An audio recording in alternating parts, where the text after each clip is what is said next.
Assalamualaikum warahmatullahi wabarakatuh. Perkenalkan, nama saya Amar Faruk Anizami dengan NIM 2323240167 dari kelas 4H Prodi PGMI. Di sini saya akan membahas mengenai materi birokrasi dan pemerintahan dari satuan negara. Sebelum itu kita perlu mengetahui terlebih dahulu apa itu satuan negara dan apa saja ciri-ciri dari satuan negara.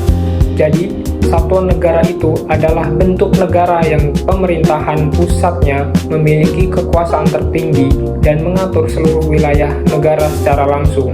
Semua kekuasaan pemerintahan, baik eksekutif, legislatif, maupun yudikatif, berada di tangan pemerintah pusat.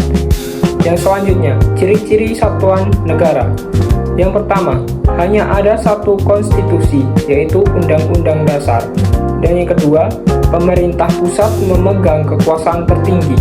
Ketiga, kebijakan publik dan hukum berlaku secara nasional. Dan yang terakhir, tidak ada negara bagian, hanya ada daerah administratif seperti provinsi, kabupaten, atau kota. Contohnya seperti Indonesia, Perancis, Jepang, dan Belanda. Baiklah, yang selanjutnya kita akan membahas mengenai birokrasi dalam satuan negara. Apa itu birokrasi? Apa saja fungsi dari birokrasi tersebut? Dan apa ciri birokrasi dalam satuan negara? Jadi, birokrasi adalah sistem administrasi pemerintahan yang dijalankan oleh aparatur sipil negara atau ASN atau pegawai negeri berdasarkan peraturan yang baku, struktur hierarki yang jelas, dan pembagian tugas yang tegas. Yang selanjutnya, fungsi birokrasi. Yang pertama itu melaksanakan kebijakan publik yang dibuat pemerintah pusat. Yang kedua, menyediakan pelayanan publik secara efisien dan merata. Yang ketiga, menjamin stabilitas administratif negara. Dan yang terakhir, menjaga kesinambungan pemerintahan meskipun terjadi pergantian pemimpin. Selanjutnya, ciri dari birokrasi dalam satuan negara. Yang pertama, terkonsentrasi di pemerintah pusat. Yang kedua, daerah melaksanakan instruksi dari pusat. Yang ketiga, struktur hierarki birokrasi jelas dari pusat ke daerah. Dan yang terakhir, tugas dan wewenang pejabat birokrasi ditentukan secara formal. Yang selanjutnya, pemerintahan dalam satuan negara. Pemerintahan dalam satuan negara berpusat pada otoritas nasional meskipun dapat menerapkan desentralisasi administratif untuk efisiensi. Bentuk pemerintahan dibagi menjadi dua, yaitu sentralisasi dan desentralisasi.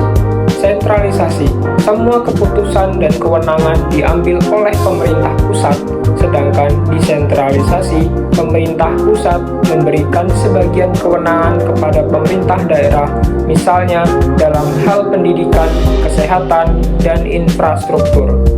Contoh di Indonesia, seperti negara kesatuan berbentuk republik, pemerintah pusat di Jakarta, atau presiden, DPR, Mahkamah Agung. Pemerintah daerah diberi otonomi melalui Undang-Undang Nomor 23 Tahun 2014 tentang pemerintahan daerah, dan daerah memiliki gubernur, bupati, wali kota, tetapi tetap berada di bawah koordinasi dan pengawasan pusat. Baiklah, yang selanjutnya hubungan antara pemerintah pusat dan daerah. Walaupun satuan negara bersifat terpusat, hubungan antara pemerintah pusat dan daerah bisa bersifat yang pertama itu delegatif. Delegatif adalah pusat yang memberikan tugas khusus kepada daerah. Yang kedua, dekonsentrasi.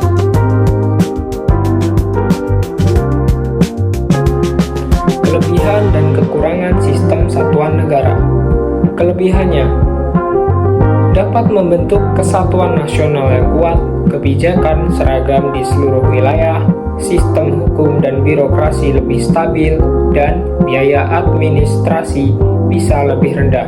Sedangkan kekurangannya, potensi ketimpangan pembangunan antar daerah, kurang responsif terhadap kebutuhan lokal, resiko birokrasi menjadi kaku dan lamban, dan sentralisasi bisa memicu ketidakpuasan daerah.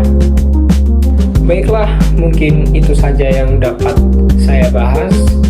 Saya akhiri. Wabillahi taufiq wal hidayah. Wassalamualaikum warahmatullahi wabarakatuh.